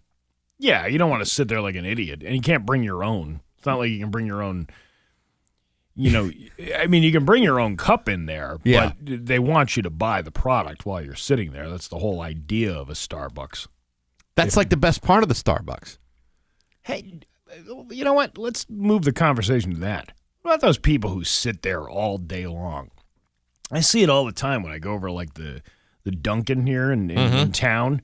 It's the same guy sitting there every single day. Probably, and I go in at different times, so the guy's clearly sitting there for multiple hours of the day. Yeah, so for some people, and and I think age plays a part in it. Yeah, you always got the seniors club sitting there in the corner, splitting a bagel among six of them. Some the portions are so large. I couldn't eat a whole bagel if I tried. But for some, that's like their entire social engagement. That's the hub of social activity. Yeah, but I'm talking is to about go sit around with your buddies drinking coffee at the Dunks. But I'm talking about the single person that sits there for Yeah. hours on end inside of a coffee shop. It's kind of sad, isn't it? It's sad, but it's also like, come on. You only bought one cup of coffee here. You've been here for over an hour. It's time to get up and leave. There should be a time limit on how long you're able to sit in a place by just ordering one item. Yeah, I mean I think in case of coffee, it's got to be a good 90 minutes. You're there for more than 90 minutes. You've only ordered one coffee. You should probably get something else just to justify your presence there. Lonely coffee shop, man. It sounds like Again, waiting for that 90s rom-com to come true. yeah. You know, He met her at the Dunkin'. he was there every single day. Every single day. And then she finally came in. She ordered the snack wrap. Yeah. He ordered an iced coffee. And their eyes locked, and it was love. But as far as the using the bathroom thing, I got mixed feelings about it. Because as a business owner, if I was a business owner, I wouldn't want people just coming in and using the bathroom and just never buying anything. But again, you don't know when your future customer is going to be there. It's true. And, you want to provide a good experience even if they buy nothing. Yeah. But meanwhile, if they're blowing up your bathroom and you're going to send a guy in there to start doing whatever he has to do to hose it down, Yeah. that guy should have ordered something. So when they were selling that olive oil coffee, was it worth the trip? Was it worth the policy? I can't imagine you could put that on the menu and not make accommodations. I just sucked down 5 of these olive oil filled coffees. I'm going to be here for a while. And by the way, if I don't come out in an hour, Yeah. you might want to call an ambulance. Yeah, you might want to rethink those cake pops over there. It's 8:21 at Rock 102. Tomorrow. 8:33 with Bax and Nagle on Rock 102. It's time for news. It's brought to you by Freedom Credit Union. Freedom is yours. Here's local radio icon Steve Nagle. Thanks, Bax. A man has died after a shooting took place on Oakland Street in Springfield on Sunday. Springfield Police Spokesman Ryan Walsh, said that around 11:30 p.m. on Sunday, officers were called to the 100 block of Oakland Street for a shot spotter activation. When they arrived, they found an adult man suffering from gunshot wounds. The man was taken to Bay State Medical Center where he died due to his injuries. The department's homicide unit is investigating the shooting, along with the Hampton DA's office murder unit. No arrests have been made at this time. The police are asking if anyone has any information about the shooting to call the Springfield Police, or you can do text a tip anonymously, then message the word "solve" along with your tip. Okay? Okay. Let's see. There's some car break-ins happening over in Springfield. Loading. Take your time, Steve. We're in no rush here. Surveillance video from a home in Springfield has captured a series of car break-ins that occurred early Monday morning on Price Street just after 4 a.m. The footage shows 3 individuals jumping out of a vehicle and targeting parked cars in the driveway. One suspect was seen wearing a mask, and as a motion sensor light illuminated them. Moments later, they broke into a black Chevrolet. The suspects then moved across the street where another motion sensor light revealed them breaking into a second car. A third car was targeted, turned on, and the trio drove away with another vehicle, appearing to follow them. And then they talked to some of the victims. They can't believe this is happening, and it's happening all over the place. So just lock your damn car. Lock it. Springfield has always been known for a lot of, car break-ins, car thievery. I mean, you would think that if with that kind of history and reputation, that people would always lock their cars. I do. I locked my car. I put a bicycle chain around the door handle. I lock everything. Doors, windows. And I know plenty of people that don't. And maybe it's maybe I'm paranoid. Maybe I lived in a city for too long. But everything gets locked. And I guess it's a good idea to have cameras, but all the camera's going to do is show somebody breaking into your house because you didn't lock the window or the door. I mean, it's always people who forget to do that, but, I don't know, man. I don't know. An owner of 2 construction companies was sentenced to a Massachusetts prison for tax and mail fraud. In a news release from the Justice Department in Boston, 51-year-old Drewis Petron, you are an a-hole, of Hopkinton owned and operated TJM Construction and Point Construction, Inc. between 2012 and 2018 and failed to pay more than $1 million in employment taxes to the IRS and defrauded Travelers Insurance Company of approximately $244,000. The Justice Department said Petron recruited and paid 2 employees to establish 3 shell companies that would make it appear as if TJM and Point's employees were subcontractors to whom Petron had no tax or workers' compensation obligations. Running a big scheme. Man, I don't know how the people get this creative. I mean, I realize it wasn't not creative enough to get away with it, but it's like, I would never even think of any of this stuff in a million years. You can get away with it until you don't anymore. And when you become, the greedier you become, the more attention you draw to yourself. Yeah, I know. So when you Travelers Insurance, who's a big name insurance company, who's got lots of people probably investigating things like this. Right. When there's probably a certain threshold where they'll be like, wait a second, this guy's got $244,000 worth of stuff from us. We're going after this guy. I mean, the whole point I was making is like, I mean, I would never even think about setting up phony businesses and trying to profit off of a business that doesn't exist. I mean, I don't have the kind of creativity. I wish I did. Man, that would be awesome. But I don't. I know myself way too well. Yeah. I mean, well, first of all, you're not smart enough. No, absolutely not smart enough. Both of us are not smart enough. I think if you combined our IQs together, it wouldn't be enough to have enough intelligence and creativity to come up with that kind of scheme. Yeah, no, you really have to know your schemes. Yeah, and you have to have absolutely no conscience. And if I got too much of that and not enough intelligence. Yeah, that's another thing. These people, you just don't care about scamming people out of money. Yeah, I mean, this was obviously the government. I mean, just because of the government doesn't mean you should be defraud them. But when you're talking about like individuals, right? People scamming individuals out of something, what kind of scumbag are you? I don't know. A property manager in Alabama was sentenced for stealing rent money from government-assisted low-income housing tenants.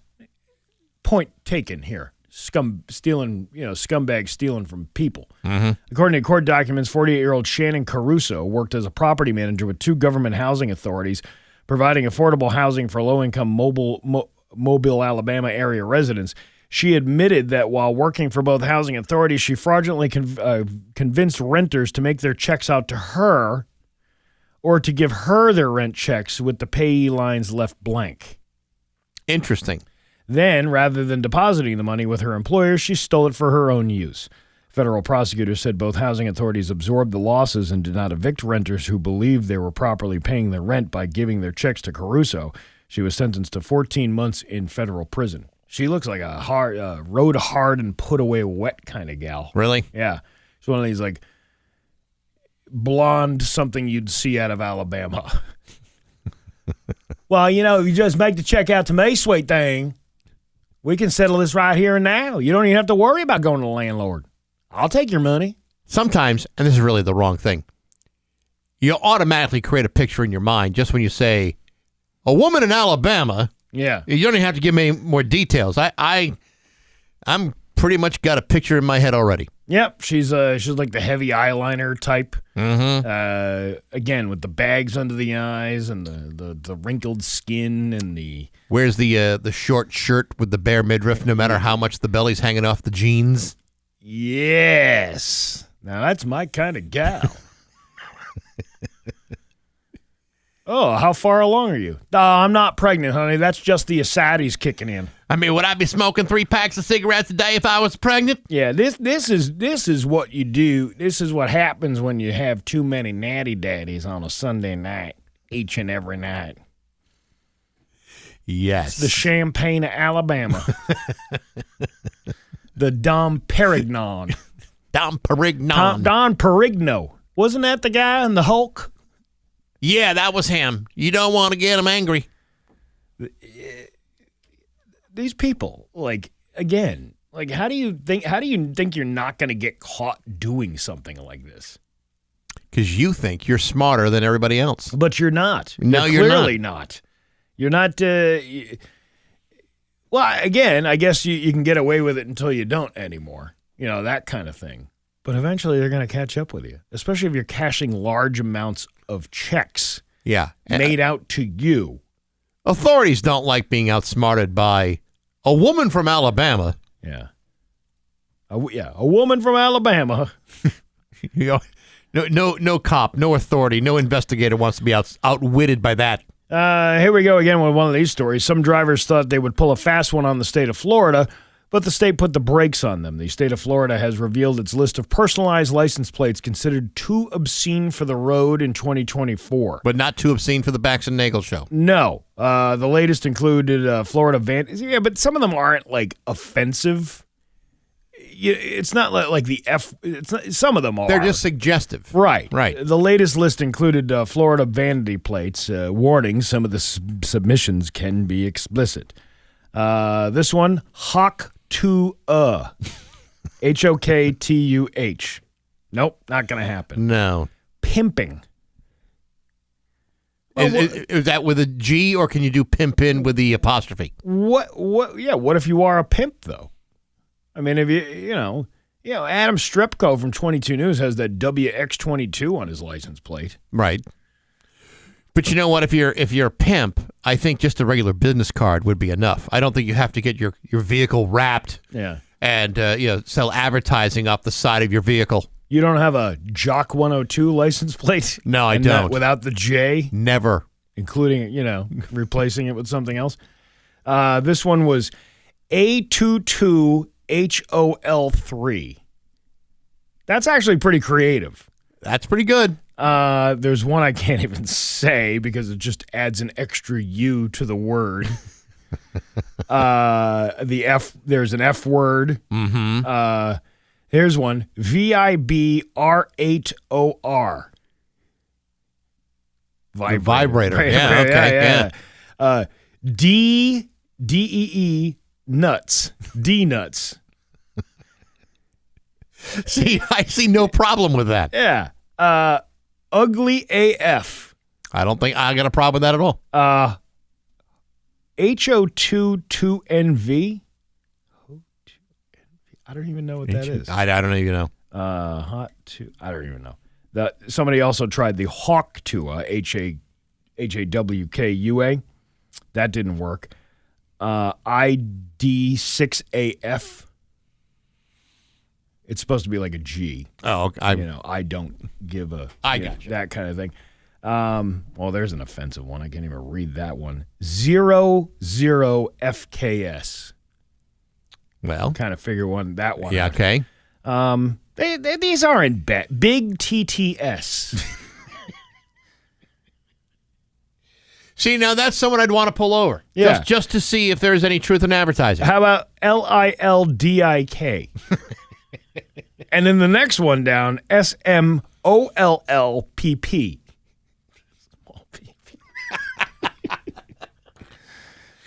Let these people have their come fun. on. If they Come want on. They want to be seen on the road like that, then let them. Why can't you just let people have... Yeah, right. I mean, you're kind of a douche if you get one of these things. I never really understood somebody who wanted to draw so much attention to themselves that they would put a vanity plate on their car. And you're also you're showing your flex of being able to waste money. Because those things are... Because that had to cost you to get. Well, they're not cheap. No. To get them. Anyway, we got a guest coming in, so we have to end this fun here. Your Pioneer Valley forecast today, mix of sun and clouds with a high of 30. Tomorrow, more of the same with a high of 29. It's 27 right now in downtown Springfield. I'm Steve Nagle, and that's the news on Rock 102. Aw, yeah. Kickoff Classic Rock. It's 8:50 and Joan Jett with Bax and Nagle on Rock 102. Yeah, you'd think by now every kid in Western Mass would have a bike. You would think they'd have like 2 or 3 bikes by now. Right. The way Bob the Bike Man Charlin gets things going. He's in the studio with us right now. It's good to see you. Good to see you guys, too. Good morning. Bob, the bike man from pedalthroughyouth.org, which you can check out their website and their mission, not only providing bikes to kids in need, but tell us about these backpacks you got going on. So for the past few years, I get together with kids from 4-H, Boy Scouts, and Girl Scouts, and we collect supplies and make 1,000 backpacks that on a one-day event, we put them all in police cruisers throughout Mass and Connecticut, and the officers hand them out to individuals in need.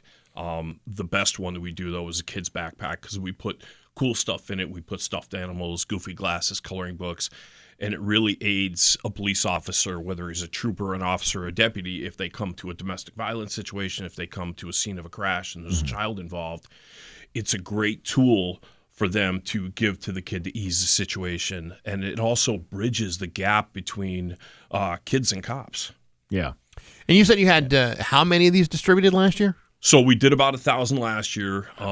We have 1,000 backpacks this year ready to be packed, and we've been collecting supplies. So Polo Company sent us, we have about 1,500 brand new winter coats. Wow. Berkshire Blanket just dropped off 1,000 winter blankets. And we've been collecting supplies throughout the year, and the 3 youth organizations, the biggest one, 4-H, Boy Scouts, and Girl Scouts, have been collecting supplies for us. And February 1st, we'll be at our facility packing them. We're at this point about 21 law enforcement agencies throughout Mass and Connecticut will be coming down to pick them up after the kids make them. You know, and what people might be surprised about is all of this stuff is at Bob's house. And it's a in little his bit, backyard. It's a little cluttered in the house, but it's all at your place. Yeah, between the 2 ferrets, the bearded dragons, a dog, wife, and 2 kids. Yeah, Right. we make it work. Sure you do. But we were talking before you went on the air about you've been able to obtain facilities that have been donated to you also to take care of all this stuff, because you're talking about. I mean, it was already a big operation just with the bikes, but now with all the other things you're doing, now you're talking about needing even more space to hold this stuff. Yeah, so we started it all out of a garage in Springfield, and then we had a building in downtown Springfield, the old Absorbing Junior factory donated to us, which we still have.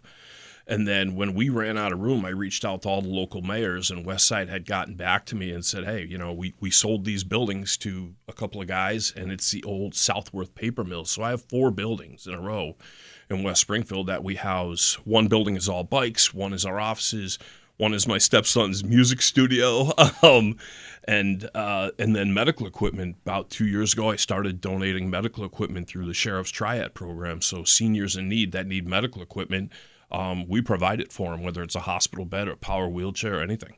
Wow! So I was going to ask you. I was going to ask you about that because you mentioned it before.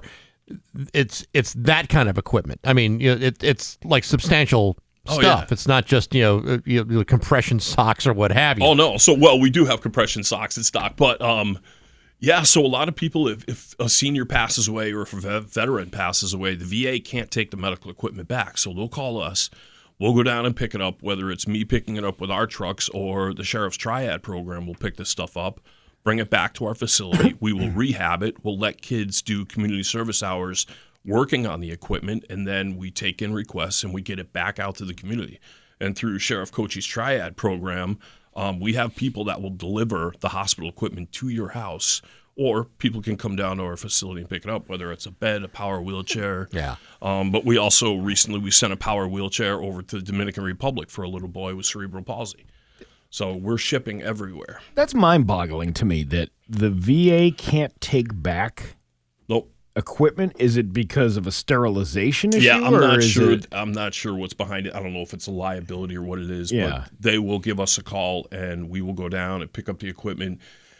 And like a lot of medical stuff, and it's crazy how much stuff gets wasted nowadays. Yeah. So we had an instance a couple of months ago where we got a call from a housing complex in Springfield. We picked up 54 cases of adult diapers. This individual had passed away.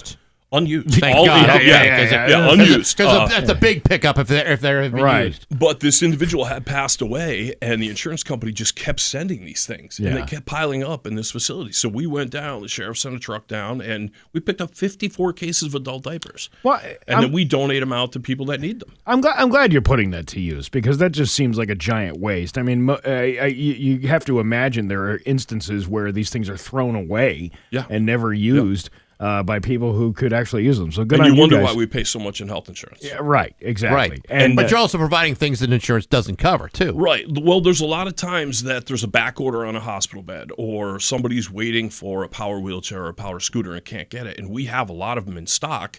And we let, like I said, we let kids from trade schools come down, kids that need community service hours working on the stuff, getting it back in shape to be donated back out. The amount of medical equipment that goes in the waste, in the trash, is insane. Now we have property managers calling us up. Like last night, I picked up a hospital bed and a wheelchair out in Holyoke from a property manager. Tenant was gone, left it behind. We pick it up. Wow. We'll get it rehabbed, and it'll get donated out. This is Bob the Bike Man Charlotte in the studio. It's amazing that you're doing that. It's also really interesting that you're doing it with the Sheriff's Department. I know you've had a long-standing relationship with the department, and they've been very helpful in getting things done. And you've been very helpful to them in the thing that you've provided. Tell me about that relationship between you and the Sheriff's Department. Well, what I'm trying to do is bring law enforcement closer to the community. And the Sheriff Cochee has been amazing throughout the years, and other officers and deputies that we work with. But I bring all three branches together, local, state, sheriffs. But with the Triad program, he's providing sand for seniors. He's providing medical equipment, and I have a big enough facility to house all the stuff. I have the ability to repair all the stuff. The sheriff takes in the request through the Triad, and then the guys will come down, pick the stuff up, deliver it. But it's a great way to work together and also show the positive side of law enforcement. Nowadays, it's a bad scene out there. A lot of people don't like cops. But with whether it's my bike program, the backpack program, or the medical equipment program, it's bridging the gap in between law enforcement and the community. It's bridging the gap between cops and kids. It's building a positive relationship, which we need nowadays. Yeah. And we're in different states. I worked with Vermont State Police. I worked with New York State Police. A couple of years ago, we sent a trike all the way out to Ohio. Through state police. You're wanted by cops all over the place. I'm wanted by cops everywhere. Well, Bob, again, all the great work you do. Thanks for doing that for the community. And I love what I do, and I love being able to work with youth groups and to bridge that gap. We really need that nowadays, and we need to show the positive officers that are out there making a difference. Pedalthroughyouth.org is the website. Bob, if somebody wanted to help, how can they do that? Yeah, they can definitely go to our website. I believe it's got a thing called a PayPal button. You could submit money. And for the backpack program, where we're looking for hats, gloves, scarves, hand and foot warmers, that type of stuff. And even if somebody goes online and orders it from Amazon, let me know. We'll pick it up from you. But these are essential items we need for the backpacks to help the officers help those in need on the streets. Great. Bob Charlin, good to see you. Good to see you guys. Thanks for stopping by. It's 8:59 on Rock 102.